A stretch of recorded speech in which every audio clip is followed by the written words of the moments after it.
बोले परम पूजा डॉक्टर सरस्वती भूषण माता की समस्त अधिकार संत की जय करे गुरु माता। कल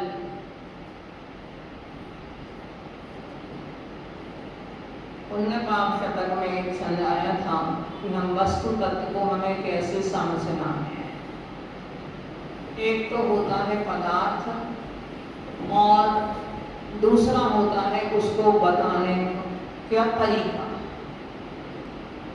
वस्तुएं तो बहुत है संसार में, अनंत है, किंतु उनको बताने की जो शैली है, बताने का जो तरीका है, तो दोनों चीज अलग अलग है। एक पदार्थ है और इसको एक कथन करने वाली एक शैली है, उसको बताने वाली प्रक्रिया है एक। तो इसी तरह से प्रत्येक वस्तु हम देखते हैं कि वह अनेक धर्म स्वरूप है। कोई भी वस्तु है एक रूप नहीं, उसका विरोधी धर्म जरूर है उसके साथ में। अगर एक सिक्के का एक पहलू है तो दूसरा पहलू भी है। एक नदी का एक तट है तो दूसरा तट भी है। अगर दोनों तटों में से एक तट विध्वंसित हो जाए तो नदी का अस्तित्व ही नहीं रहेगा और सारे में समझो विप्लव मच जाएगा। इसी तरह से हम सोचें कि एक सिक्के के दो पहलू हैं, यद्यपि देखो ना दोनों नदी के तट एक दूसरे से कभी मिलते नहीं, अगर वो मिल जाए तो भी नदी का अस्तित्व नहीं रहेगा। इसी तरह एक सिक्के के दो पहलू भी कभी भी मिलते नहीं है, कभी एक दूसरे को देखते भी नहीं है, किंतु फिर भी एक के बिना दूसरे का अस्तित्व नहीं है। ऐसे ही आचार्यों ने प्रत्येक वस्तु के जो अनेक धर्म हैं उनको समझाने के लिए एक शैली कही, उसका नाम है स्यादवाद। भगवान की वाणी स्यादवाद रूप ही है, जिसके माध्यम से उन्होंने वस्तु तत्व का कथन किया है। तो स्याद शब्द का अर्थ होता है अपेक्षाकृत, अपेक्षा, कथनचित, और वाद माने कथन, यानी अपेक्षाकृत कथन को स्यादवाद कहते हैं। जैसे एक बच्चा यदि अपने बड़े की अपेक्षा से छोटा है तो अपने से छोटे की अपेक्षा से बड़ा है, उसमें छोटे और बड़े दोनों ही धर्म उसमें पाए जाते हैं। सीता यदि अपनी पत्नी भी है, भाभी भी है, माँ भी है, बेटी भी है, बहू भी है, तो कितने धर्म उसमें एक साथ हैं। पर विरोधी धर्म जैसे क्या होंगे, माँ भी है और बेटी भी है, पत्नी है भी और नहीं भी है, पत्नी है और सबकी पत्नी तो नहीं है। अपेक्षा क्या लगाएंगे इसमें, राम की अपेक्षा पत्नी है परंतु लक्ष्मण की अपेक्षा पत्नी नहीं है। अपने पिता जनक की अपेक्षा से बेटी है पर लव कुश की अपेक्षा से बेटी नहीं है। तो यही अपेक्षा कहलाती है स्यादवाद। हमारे शरीर पर जैसे बहुत सारे हम पहनते हैं वस्त्र, हमारे ऊपरी के वस्त्र भी होते हैं, नीचे के वस्त्र भी होते हैं, आप कुर्ता भी पहनते हो, पजामा भी पहनते हो, सिर पर टोपी भी लगाते हैं, पैर में जूते भी पहनते हैं, है तो शरीर में ही ना। किंतु ऐसा तो नहीं करते कि टोपी को पैरों में पहन ले और पैरों को जूते को सिर पर रख ले। तो वस्त्र होते हुए भी और हमें उसका उपयोग कहाँ कैसा करना है ये देखा जाएगा। उसकी भी एक अपेक्षा होगी कि जूते पैरों में तो शोभा देंगे परंतु सिर पे जूते शोभा नहीं देंगे। टोपी आपकी सिर पे शोभा तो देगी किंतु पैरों में शोभा नहीं देगी। पैरों में पहनने अपेक्षाएं हमारे लिए कह करके कथन किया है कि हम हर अपेक्षा को समझने की कोशिश करें। परंतु कई बार ऐसा हुआ है कि एक गाथा पढ़ करके और उसके आगे की गाथा को ना देख करके और लोग एकांत में पढ़ जाते हैं, मात्र एक ही अर्थ उसका समझ लेते हैं और एक ही अर्थ समझ करके आगे की बात पर ध्यान नहीं देते। जैसे बनारसी दास जी थे, उन्होंने भी जब ये पढ़ लिया, अध्यात्म पढ़ लिया, तो अध्यात्म पढ़ने के बाद में उनके मन में, उनके जो साथी थे 2-3, उनके मन में आया कि जब आत्मा खाता पीता नहीं है तो हमें खाने पीने की क्या जरूरत है। आत्मा तो इस खाने पीने से रहित है, भोजन से रहित है, आत्मा को तो भोजन की जरूरत ही नहीं है। आत्मा का भोजन तो ज्ञान है और ज्ञानामृत रूपी भोजन है आत्मा का। तो क्या किया, और वस्त्र भी नहीं पहनता, आप में कहिए वस्त्रों की भी जरूरत नहीं है ना, ये तो सब शरीर की क्रियाएं हैं, जड़ की क्रियाएं हैं। जब इतना उनके लिए आया तो उन्होंने क्या किया, अपने मित्रों के साथ में और वो खाना पीना छोड़ दिया। 2-3 मित्र भी उनके साथी हो गए। अब वस्त्र छोड़ना है तो वस्त्र छोड़ना सभी के बूते की बात नहीं है कि बाहर, क्योंकि अंतर विषय वासना वर्ते बाहर लोक लाज भय भारी, याते परम दिगंबर मुद्रा धर नहीं सके दीन संसारी। अंदर में जब तक विषय वासना है और बाहर में लोक लाज है, तब तक संसारी जीव दिगंबर अवस्था को धारण नहीं कर सकता। तो अब शर्म तो महसूस हुई, लज्जा आई, तो कमरे से बाहर नहीं निकले, कमरे को बंद कर दिया। अब कितना समय निकलता, भूखे रहते भी, 1 दिन निकला, 2 दिन निकला, 3 दिन निकले। अब जब भूख के कारण उसके जुदा की वेदना हुई तो परेशान हो गए, घबरा गए। तो उन्होंने अपनी लेखनी से खुद लिखा, खुद अपनी लेखनी से लिख के गए हैं कि क्रिया को रस मिट गयो भयो न आत्म स्वाद और भई बनारस की दशा यथा ऊंट को पार। क्या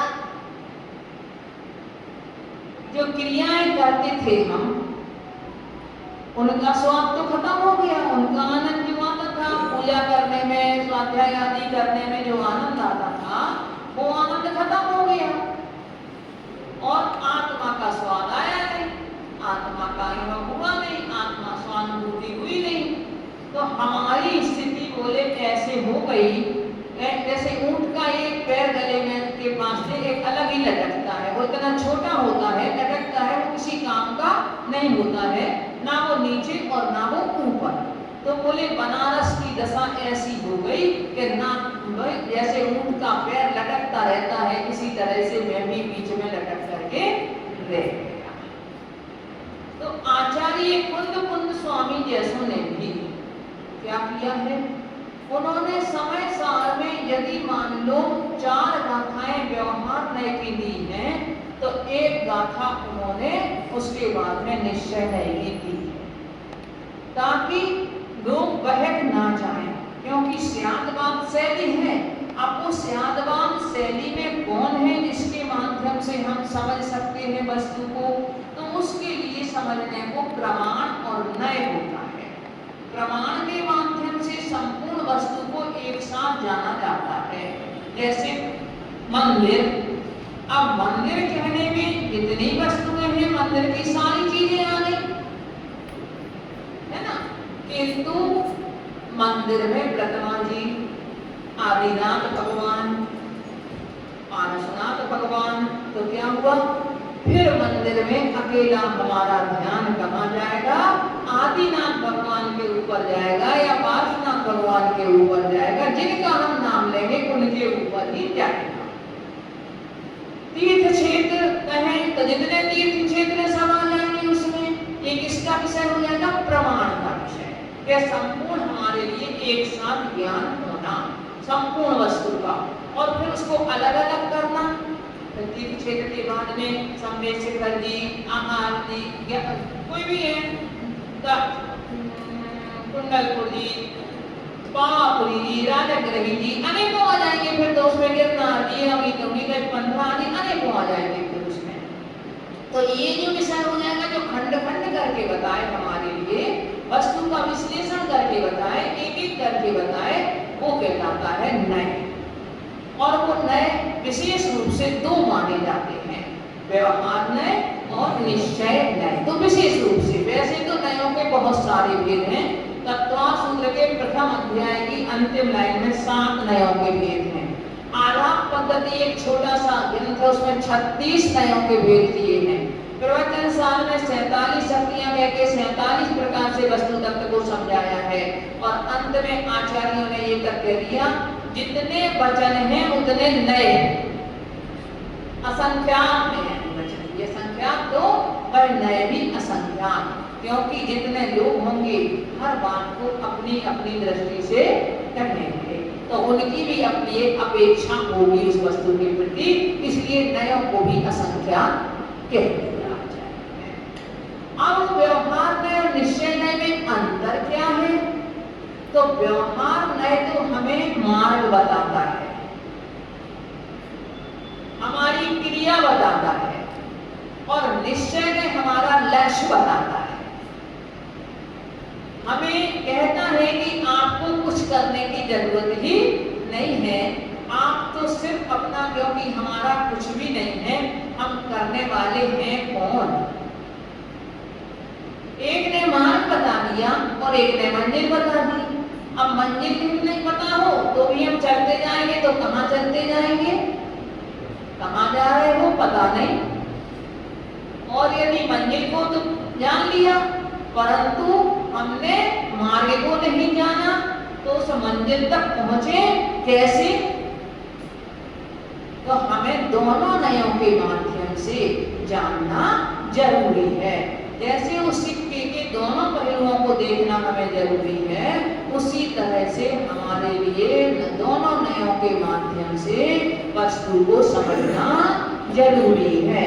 नय कोई वस्तु नहीं है, नय को वस्तु को समझने के माध्यम है। जैसे आपके हाथ में टॉर्च है, वह टॉर्च आपको वह वस्तु नहीं है हर वस्तु, किंतु वह टॉर्च उस वस्तु को दिखाने वाली है। वह रूप को वह कैसी है ये आपके लिए बताएगी, क्या है ये आपके लिए कौन दिखाएगी। दीपक है, टॉर्च है, आप कुछ भी कह सकते हो। अब यदि उसके ऊपर लाल कांच लगा हुआ है तो वो लाल दिखाएगी, यदि उसके ऊपर हरा लगा हुआ है तो हरा दिखाएगी। तो जैसा उसके ऊपर कांच लगा हुआ है, शीशा लगा है, वैसा ही वो आपको दिखाएगी। इसी तरह से निश्चय नय क्या करता है? निश्चय नय आपको अभेद वस्तु को दिखाता है, किसी प्रकार का कोई भेद नहीं है। कर्म से जनित अवस्था को नहीं, कर्म से रहित शुद्ध अवस्था को बताता है। और व्यवहार नय हमारी अशुद्ध अवस्था को बताता है कि अशुद्ध अवस्था कौन सी है? हमारी संसारी अवस्था शुद्ध अवस्था है। और शुद्ध अवस्था कौन सी है? सिद्ध अवस्था शुद्ध अवस्था है। तो इन दोनों नयों के विषय में अंतर है, परंतु दोनों नय एक दूसरे के पूरक हैं। हम दोनों पैरों से चलते हैं, एक पैर को आगे करते हैं, दूसरे पैर को पीछे करते हैं, फिर दूसरे को आगे करते हैं, पहले वाले को पीछे करते हैं। यदि हम सोचें कि हम एक पैर को आगे बढ़ाते चले जाएं तो हम रास्ता पार नहीं कर पाएंगे, किंतु एक को आगे पीछे नहीं करें तो भी नहीं कर पाएंगे हम रास्ता पार। तो इसी तरह से जब वक्ता अपने बोलता है, उपदेश देता है, वस्तु को समझाता है, तो एक नय को मुख करता है और एक नय को गौण करता है। पहले आपको यदि वो अशुद्ध अवस्था को बता रहा है तो अशुद्ध अवस्था को बताएगा, फिर उसके बाद में शुद्ध अवस्था को बताना है तो अशुद्ध अवस्था को गौण कर देगा, शुद्ध अवस्था को प्रमुख कर देगा। जब आप मंदिर में हैं तो अभी घर आपका गौण है, जब आप घर में हैं तो मंदिर गौण है, मंदिर में है तो मंदिर की क्रियाएं मुख्य हैं और घर में है तो घर की क्रियाएं मुख्य हैं। और जब घर से मंदिर आ जाओगे तो घर की क्रियाएं छूट जाएंगी और मंदिर की क्रिया मुख्य हो जाएगी। तो ये हमारे नयों का प्रयोग यदि हम देखें तो पग पग पर होता है हमारे साथ, परंतु हमें उसका ज्ञान नहीं है। देखो अब इन दोनों नयों की एकता हमें कैसे जरूरी है, कठिन तो नहीं करना। लगेगा। तो दोनों नयों की एकता हमें कैसे जरूरी है, एक वैज्ञानिक सूत्र से समझे। बिल्कुल सरल है। देखो, जल का फार्मूला क्या है? H2O, है ना? हाइड्रोजन और ऑक्सीजन। तो हाइड्रोजन के 2 परमाणु और ऑक्सीजन का 1 परमाणु, ये दोनों मिला दिए जाएं यदि माप में, तो जल बन जाते हैं। अब ऑक्सीजन भी ज्वलनशील है और हाइड्रोजन भी ज्वलनशील है। अगर अलग अलग इनका उपयोग किया जाए तो अलग अलग यदि उनका उपयोग किया जाए तो ये हमें शीतलता नहीं देगी, जला देगी, उष्णता देगी हमारे लिए, हमारे शरीर को ही जला देगी, वस्तु को जला देगी। किंतु जब इनको माप के अनुसार मिलाया जाए तो वही जल बन करके उसी अग्नि को बुझाने में निमित्त बन जाएगी। इसी तरह से जब हम इन दोनों नयों की अपेक्षा को समझ लेते हैं तो ये दोनों नय हमारे लिए वस्तु को समझने में, आगम को समझने में, भगवान की वाणी को समझने में निमित्त बन जाते हैं, साधक बन जाते हैं।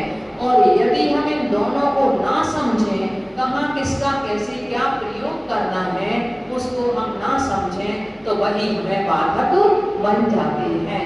जैसा कि अभी अपन ने बनारसीदास जी के दृष्टांत से समझा।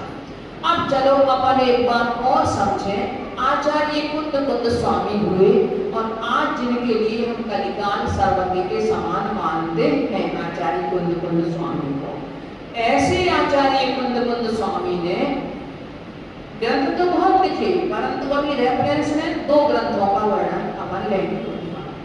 एक उन्होंने मूलाचार लिखा और एक उन्होंने समय सार लिखा।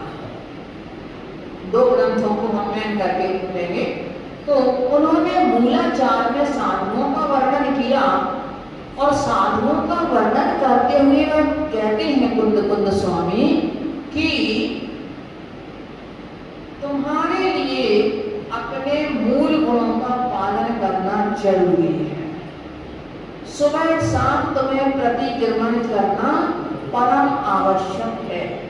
यदि आप प्रतिक्रमण नहीं करते हो तो तुम मुनि नहीं हो। यदि आप अपने महाव्रतों का पालन नहीं करते हो तो तुम मुनि नहीं हो। समिति का पालन नहीं करते हो तो तुम मुनि नहीं हो। ठीक है ना? किंतु वही कुंद स्वामी यहाँ उपदेश दे रहे हैं कि उस प्रतिक्रमण के बिना तुम मुनि नहीं हो, किंतु वही आप समय साधना सर्व विशुद्ध अधिकार देखें। उस सर्व विशुद्ध अधिकार में कहते हैं कि मुनि, हे मुनि, तुम यदि प्रतिक्रमण का भी विकल्प करते हो तो तुम पापी हो। अब एक ही आचार्य की इन दोनों ग्रंथों में 2 अलग अलग बात है ना? यदि कोई व्यक्ति इसमें अपेक्षा को ना समझे तो भ्रम में पड़ सकता है। अब इसमें अपेक्षा क्या है? मूलाचार जब साधु आहार विहार आदि क्रियाएं कर रहे हैं उनके लिए लिखा गया है। 6वें गुण स्थान में जब साधु विचरण कर रहे हैं, जो अभी अपनी प्रवृत्ति मार्ग में चल रहे हैं, 28 मूल गुणों का पालन कर रहे हैं, उनके लिए मूलाचार है। और समय सार ध्यान का ग्रंथ है। समय सार का वो भी सर्व शुद्ध अधिकार वो उनके लिए है जो साधु ध्यान में लीन हो रहे हैं। तो जब साधु ध्यान में लीन है, उस समय के लिए उस साधु को कह रहे हैं कि भाई तुम प्रतिक्रमण का भी विकल्प मत करो, तुम केस लॉन्च का भी विकल्प ना करो, क्योंकि तुम विकल्प करोगे तो ध्यान से च्युत हो जाओगे। तो जो तुम ऊपर चढ़ना चाहते हो वो ऊपर ना चढ़ के तुम नीचे की ओर पुनः वापस चले जाओगे। अगर कोई एक सीढ़ी ऊपर चढ़ चुका है तो उसके लिए ये नहीं कहा जाता कि तुम नीचे की सीढ़ी पे आओ, उसके लिए और ऊपर की सीढ़ी दिखाई जाती है। अगर एक श्रावक है और वह मुनि बनने के लिए जा रहा है तो उसके लिए किसका उपदेश दिया जाएगा? उसके लिए मुनि धर्म का, मुनिराज के मूल गुणों का ही उपदेश दिया जाएगा और वह उनका ही फिर पालन करेगा। मुनि बनने के बाद वो ये नहीं सोचेगा कि मैं तो पहले पूजा जिंदगी भर से करता आ रहा हूँ तो मैं तो पूजन करूँगा, मैं तो भगवान का अभिषेक करूँगा, मैं तो मुँह को आहार दूंगा। मुनि बनने के बाद उसकी ये क्रियाएं स्वाभाविक छूट जाएंगी। इनका यद्यपि वो त्याग नहीं करेगा बुद्धिपूर्वक, किंतु स्वाभाविक रूप से वह इसकी क्रियाएं ये छूटती चली जाएगी। तो यही अपेक्षा है। वही चीज जो ग्रस्त अवस्था में, श्रावक अवस्था में उसके लिए परम आदरणीय थी, उसका धर्म था, वो उसका कर्तव्य था, किंतु वही जब आगे बढ़ जाएगा तो वो कर्तव्य उसका छूट जाएगा, फिर उसके कर्तव्य बदल जाएंगे। एक व्यक्ति जब पहले क्लर्क की नौकरी करता था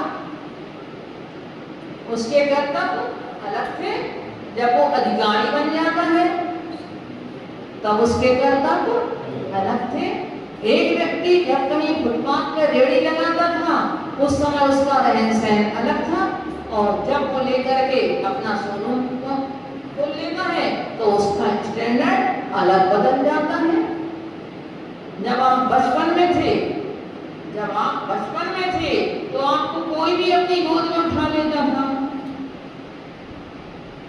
और जब बड़े हो गए यदि कोई पुरुष किसी महिला को हाथ भी लगा दे तो वह चरित्रहीन कहा जाएगा। तो ये सब चाहे हम लोक व्यवहार में देखें, चाहे हम आगम व्यवहार में देखें और चाहे आध्यात्मिक व्यवहार में देखें, सब में अपेक्षाएं हैं।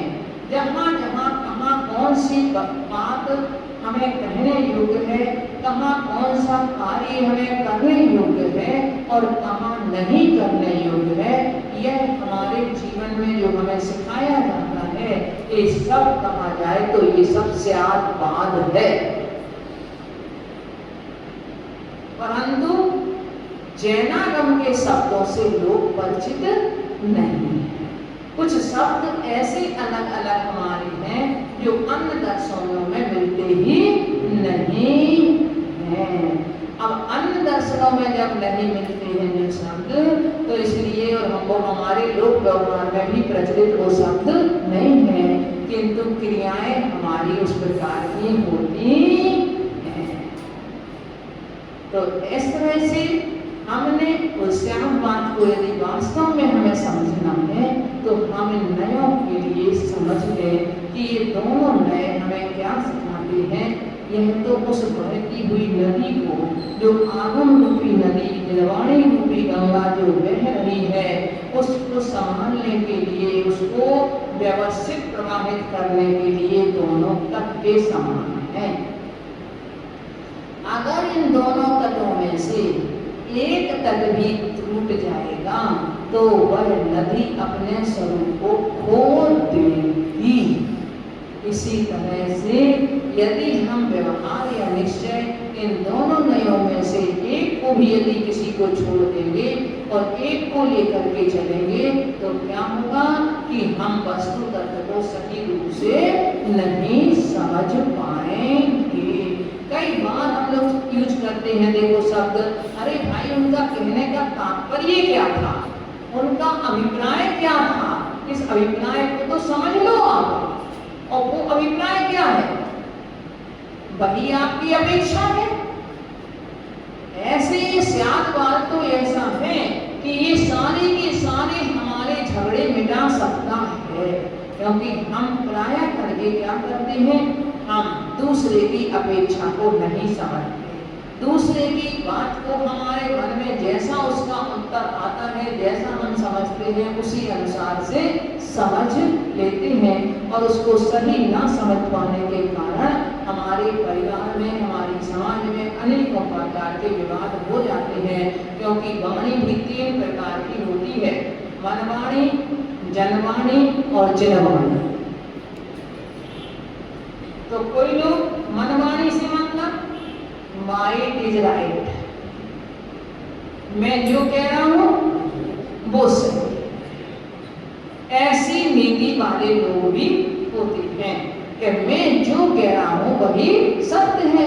इसके लिए प्राय करके दृष्टांत दिए जाते हैं, दिया जाता है एक दृष्टांत प्राय करके आपने हर जगह पढ़ा होगा कि उसने पुराना जमाना था, साहूकार की प्रथा थी, चल रही थी जब, तो वह किसी से 6 रुपए उधार लेकर के आया साहूकार से, दोबारा भी वो 6 रुपए उधार लेकर के आया, तो साहूकार ने कहा कि आपके 12 रुपए हो गए। बोले क्यों? बोले 6 पहले ले गए थे और 6 अब हैं। बोले नहीं, 6 और 6 11 हो गए। अब दोनों में विवाद हो गया, वो कह रहा कि 6 और 6 12 होते हैं, वो कह रहा 6 और 6 11 होते हैं। बोले कल इसके लिए पंचायत बिठाई जाएगी, इस निर्णय पंचायत में जो निर्णय होगा सो देखा जाएगा, और जिसकी बात गलत होगी उसके लिए अपनी भैंस देनी होगी। अब घर जाता है, अपनी पत्नी से कहता है कि ऐसा ऐसा हो गया। पत्नी ने बेचारी ने अपनी माथा ठोका कि तुमने तो घर में बच्चों के लिए और तो कुछ खाने, दूध दही का कम से कम यदि साधन वो भी तुमने खत्म कर दिया, कल से वो ही नहीं लगेगा। बेचारी रोने लगी कि बताओ क्या करें, कल से तो बच्चों के लिए वो भी नहीं मिलेगा। अरे बोली तू परेशान क्यों होती है? सारी पंचायत कहे, सारा गांव कहे कि 6 और 6 12 होते हैं, पर जब मैं कहूंगा कि 6 और 6 12 होते हैं तभी तो भैंस जाएगी, नहीं तो कैसे जाएगी? मैं तो यही कहूंगा कि 6 और 6 11 ही होते हैं। ये होती है मनवाणी कि मैं जो कुछ कह रहा हूँ। इसी तरह वस्तु तत्व को समझने के लिए हम समझें, कोई कहे कि नहीं आत्मा तो अजर अमर ही है, आत्मा तो खाता पीता ही नहीं है, आत्मा तो ऐसे, तो इस तरह से संसारी अवस्था का तो अभाव भी हो जाएगा, अशुद्ध अवस्था का अभाव हो जाएगा। मात्र एक शुद्ध अवस्था और शुद्ध अवस्था भी है नहीं, वर्तमान में आपका खाए पिए बिना चलेगा नहीं, स्थितियां सारी परिवर्तित हो जाएंगी। दूसरी जनवाणी होती है, जिसको समाज के लोग, बहुत सारे लोग जिसको सत्य कहते हैं, वो कहलाती है जनवाणी, बहु लोगों की वाणी, बहुमत की वाणी। जैसे बहुत लोग हाँ कहते हैं, वो हो जाती है बहुमत की वाणी, जनवाणी कहलाती है। किंतु तीसरी है जिनवाणी, वह स्यादवाद वाणी है। भगवान को इसलिए स्यादवादी कहा गया है। तीर्थंकर का एक नाम पर्यायवाची स्यादवादी भी है, क्योंकि उन्होंने स्यादवाद वाणी का खंडन किया हुआ है, तो इसलिए उनका नाम स्यादवादी है। ऐसा स्यादवाद वही वाणी ही जिनवाणी है। उस जिनवाणी में हर परिवेश विषय को आचार्य ने, क्योंकि भगवान की वाणी को गणधर स्वामी ने गूंथा, उन गणधर स्वामी के अनुसार आचार्यों ने उस वाणी का लेखन किया। जैसा गणधर स्वामी से सुनना, परंपरा क्रम से वह ज्ञान बहता हुआ आया, और हमारे लिए आज समझो बिल्कुल बहुत शॉर्ट रूप में, क्योंकि जितना भगवान के ज्ञान में आता है उसका अनंतवां भाग तो उनकी वाणी से मुद्रित होता है, और जितना उनकी वाणी से देशित होता है उसका अनंतवां भाग गणधर स्वामी झेल पाते हैं, और जितना गणधर स्वामी झेल पाते हैं उसका अनंतवां भाग लिख पाते हैं, उसका अनंतवां भाग आचार्य समझ पाते हैं, और उसका अनंतवां भाग वो लिख पाते हैं। और उसके बाद भी हम लोग ऐसे कलिकाल में उत्पन्न हुए हैं कि जहाँ हमारे आंगों की 6 महीने तक होली जलती रही, 6 महीने तक। अब एक सोचो कि कागज को जलाने में कितना समय लगता है, और 6 महीने तक जहाँ हमारा आगम जला होगा तो कितना हमारे आगम ग्रंथ ग्रंथ नहीं जल रहे होंगे। तो ऐसे समय में आज हमारे पास में जिनवाणी है कितनी सी, किंतु फिर भी हम उसी के प्रति, हमें उसको समझने के प्रति हमें कम से कम एक उत्साहित होना चाहिए कि भगवान ने क्या कहा है। और आचार्यों ने तो अपनी साधना में से समय निकाल करके कि आगे ये भव्य जीव अपना कल्याण कैसे करेंगे, ये ग्रंथ ही रह जाएंगे जो अंदर की ग्रंथियों को खोलेंगे, अन्यथा व्यक्ति तो चला जाता है। तीर्थंकर जैसे भी नहीं रहे, वो भी चले गए, कण्वर स्वामी चले गए, आचार्य महान महान दिग्गज आचार्य चले गए, जो थे संसार से चले गए, किंतु आज उनकी वाणी ही हमारे सामने है। वही आज लिखित रूप में लिखा होती तो आज हमें कुछ भी मिलता नहीं। हम अपने कर्तव्य अकर्तव्यों को भी समझते नहीं, तो हमें उनका ये बहुत बड़ा उपकार हमारे ऊपर है।